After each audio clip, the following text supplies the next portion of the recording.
Saat itu, Saudara Wakil Menteri Pertanian Sudaryono meminta pengoplos beras premium ditindak tegas secara hukum, menyusul adanya dugaan pelanggaran mutu dan kualitas oleh sejumlah produsen beras. Tindakan tegas menurut Sudaryono perlu dilakukan tidak hanya ditunjukkan untuk pelanggar, tapi juga sebagai pesan kepada yang lain agar tidak melakukan tindakan serupa. Sudaryono menyebut ada 212 merek dan juga perusahaan yang sedang ditangani polisi. Beras oplosan. Oh, lagi ditangani sama kepolisian, ada 212 merek dan perusahaan sekarang lagi dipanggil Baris Krim. Itu nanti 40% Ya, temuan kita. Makanya ya harus ini jadi momen yang kita tindak tegas supaya semua tertib. Kita nggak mau lihat yang ke belakang, kita mau tertib ke depannya kita tertib. Saudara Menteri Pertanian bakal mengumumkan 212 merek beras yang diduga oplosan, Saudara. Potensi kerugian negara pun tidak main-main, tercatat ada 99 triliun rupiah. Lantas mengapa ini bisa terjadi? Kami membahasnya bersama dengan anggota Komisi 4 DPR dari fraksi PKB, Mas Daniel Johan, dan juga pengamat Asosiasi Ekonomi Politik Indonesia, Mas Kudori, yang telah bergabung bersama kami di Kompas Petang. Selamat petang semuanya. Ini baru bergabung Mas Kudori, nanti juga akan menyusul Mas Daniel. Ini saya ke Mas Kudori dulu. Ini Mentan secara mengejutkan begitu, mengumumkan ada 212, jumlah yang sangat besar begitu, merek yang terlibat beras oplosan. Ini menurut Anda sesuatu hal yang mengejutkan atau sebenarnya ini kasus lama yang baru terungkap sekarang? Ya, ini juga pertanyaan saya ya. Saya nggak tahu yang disampaikan Pak Menteri itu ini kasus lama atau kasus baru. Karena apa? Karena kalau kasusnya tahun ini sepertinya nggak mungkin. Kenapa? Karena sampai hari ini penyaluran beras SPHP itu baru 180.000 ton. Itu dilakukan Januari awal tahun ini dan minggu pertama Februari tahun ini. Nah, sejak itu SPHP tidak disalurkan. Karena alasannya produksi melimpah, panen lagi melimpah. Baru 1-2 hari ini SPHP kembali disalurkan. Jadi pertanyaan saya adalah, tuduhan mengoplos itu yang SPHP kapan? Dan penting untuk diketahui oleh publik bahwa SPHP yang sekarang itu berbeda dengan 2 tahun terakhir ya, 2023-2024, yang ada kemasan dalam jumlah besar, kemasan 50 kg. Yang sekarang itu kemasan retail semua. 5 kg, 10 kg. Jadi pertama saya kira penting untuk diklarifikasi, mengoplos ini SPHP kapan? Kalau tahun ini menurut saya nggak masuk akal. Gitu ya. Ini yang beras kita yang nantikan ya, pernyataan dari pihak kementerian terkait dengan modus pengoplosan ini. Kalau sedikit informasi, SPHP itu adalah beras program stabilisasi pasokan harga pangan ya, yang dijadikan sebagai salah satu cara untuk dilakukan untuk menstabilkan harga pasar beras di pasaran begitu. Nah, tapi kalau kita lihat informasinya, Mas Kudori, ini kan informasinya modusnya dari para pengoplos beras, ini ada 212 merek ini, mereka melakukan modusnya ini adalah melakukan pengoplosan pada saat diguyurnya ataupun diberlakukannya program SPHP ini. Makanya menurut saya SPHP kalau untuk konteksnya tahun ini menurut saya nggak mungkin. Karena beras yang disalurkan totalnya 181.000 ton di Januari dan minggu pertama Februari itu menurut saya sudah nggak ada itu nggak ada, itu pasti sudah terserap pasar. Nah baru 1-2 hari ini ada penyaluran lagi walaupun masih kecil ya. Nah barangkali ya dugaan saya ini adalah kasus 2023, 2024 yang memang waktu itu ada kemasan 50 kg. Kemasan-kemasan besar ini penyalurannya waktu itu adalah menggandeng pedagang, menggandeng penggilingan. Ini mungkin ada karena pengawasannya tidak begitu ketat, pengawasannya tidak begitu menyeluruh, penyimpangan sangat mungkin terjadi. Termasuk yang disampaikan Pak Menteri ada kerugian 99 triliun itu terus terang nggak nggak tahu itu dari mana, hitung-hitungannya dari mana. Nah, itu yang pertama ya. Pertama saya kira penting diklarifikasi ini kasusnya kapan. Yang kedua, menurut saya kok nggak bijak kalau pedagang yang punya merek itu diancam-ancam akan dibuka mereknya, akan dibuka perusahaannya. Ini kan masih proses awal, ya, proses awal yang berlangsung di Satgas Pangan. Belum tentu kalau proses ini berjalan dan selesai, belum tentu mereka itu salah, ya. Belum tentu mereka salah. Kalau ini sudah dibuka, sudah dibeber namanya, mereknya segala macam, menurut saya kok nggak bijak. Meskipun ini kalau kita lihat kerugian konsumennya, Mas Kudori ini tidak main-main loh, tercatat 99 triliun. Dan kalau kita lihat informasi yang beredar di publik, sebenarnya kan Satgas Pangan sendiri sudah periksa 4 produsen besar begitu, di balik 212 merek ini. Iya, merek pemilik merek perusahaan besar itu tuduhan yang disampaikan sampai hari ini itu kan 3 temuan itu kan, mengurangi volume, menurunkan kualitas, dan menjual di atas HET. Oplosan itu temuan yang berbeda saya kira. Nah, apakah ini menjadi bagian juga yang dialamatkan kepada mereka? Terus terang saya nggak tahu. Tapi menurut saya pemerintah sebaiknya jangan menggunakan pendekatan keamanan seperti sekarang. Ini kan yang terjadi sekarang, pengusaha itu diancam, pengusaha itu semacam diteror gitu ya. Sehingga yang terjadi adalah ketidakpastian berusaha. Menurut saya ya, jangan tarik-tarik polisi itu menjadi polisi ekonomi. Karena apa? Karena ini sebetulnya kalau kita lihat di Kementerian Perdagangan, itu ada Direktorat Jenderal Tertib Niaga dan Perlindungan Konsumen. Ini ranah mereka loh. Oke. Saya nggak tahu, ini selama ini Direktorat Jenderal ini apa yang dilakukan.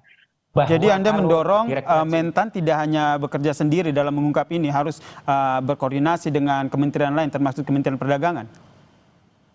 Justru saya kira penting untuk mendorong Kementerian Perdagangan yang ada di depan, bahwa kalau dari penyelidikan Direktorat Jenderal Tertib Niaga dan Perlindungan Konsumen ini ditemukan indikasi pidana, indikasi kecurangan segala macam, baru diserahkan ke polisi.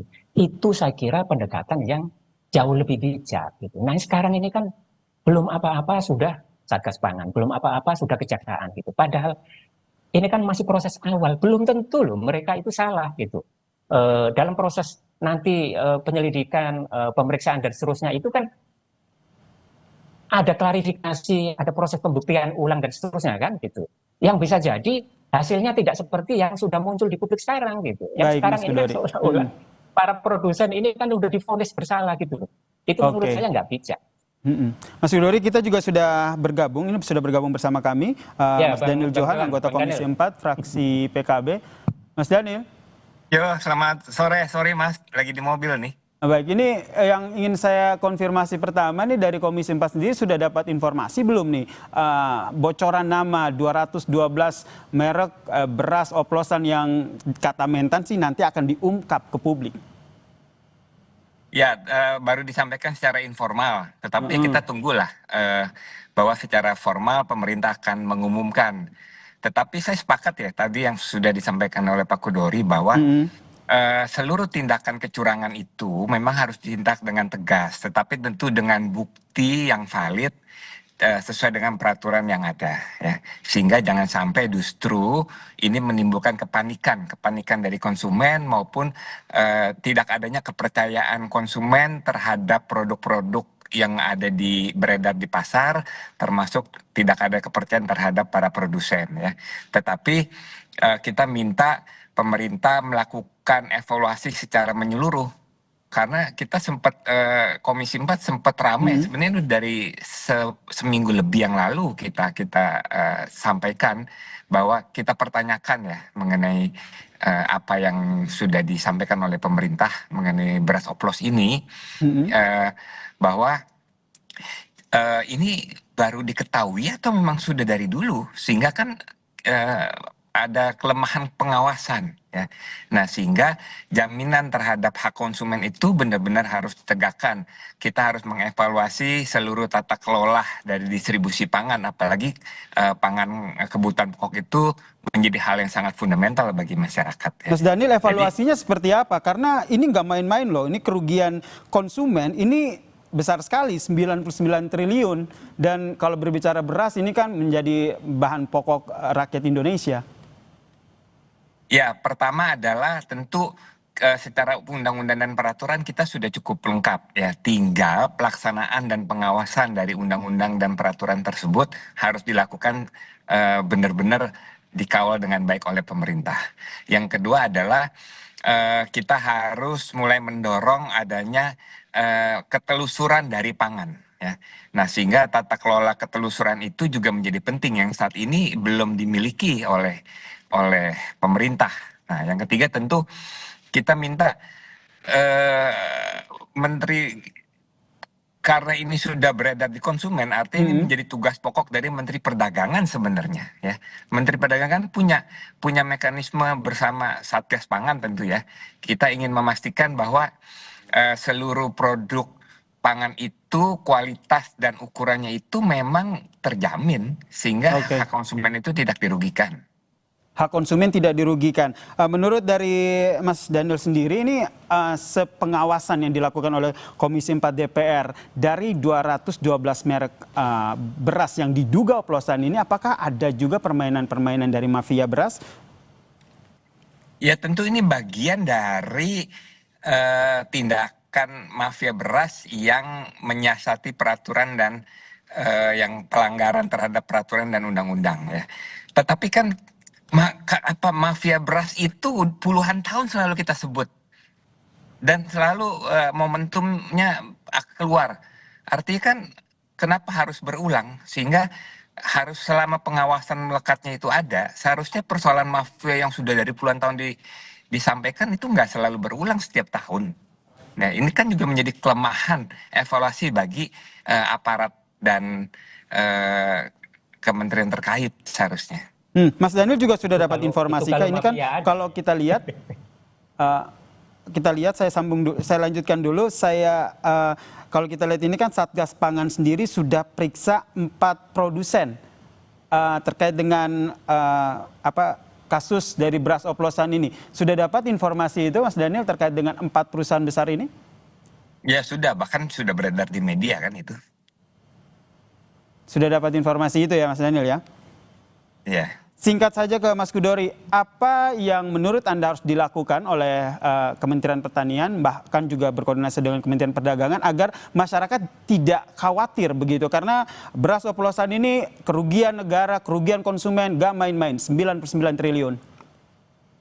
Saya kira tadi Mas, pastikan ya, oplosan ini kapan? Kalau konteksnya itu tahun 2023, 2024, kenapa baru diomongkan sekarang? Gitu ya. Bahwa ini sebagai warning untuk penyaluran SPHB yang akan berjalan sekarang, oke, gitu ya. Makanya ciptakan mekanisme supaya proses penyaluran itu tidak ada peluang untuk perilaku moral hajat. Nah, yang tidak kalah penting saya kira kalau dikaitkan dengan tuduhan yang 3 tadi itu ya, mengurangi volume, menurunkan kualitas, menjual di atas HIT, itu menurut saya kok penting untuk kita cerna bareng-bareng. Kenapa? Karena prosentasenya itu nggak kecil, nggak main-main, 85%, 88% gitu. Ini kan kalau dianggap kejahatan, ini kejahatan berjamaah. Menurut saya kok agak aneh gitu. Baik. Sekian ribu pelaku usaha itu melakukan kejahatan berjamaah. Kalau tidak ada pendorong, dugaan saya justru karena kebijakan pemerintah yang memang tidak baik, itu yang membuat mereka terpaksa melakukan akrobat seperti ini. Karena apa, Mas? Baik. Kalau kita cek ya, sejak ada Badan Pangan Nasional, ya, harga pembelian pemerintah gabah kering panen itu dinaikkan 3 kali di tingkat petani ya. Itu kenaikannya kalau kita akumulasikan 3 kali itu 47%. Kenaikan harga eceran tertinggi beras itu baru 2 kali gitu. Dan untuk harga beras premium HET-nya itu hanya 16%.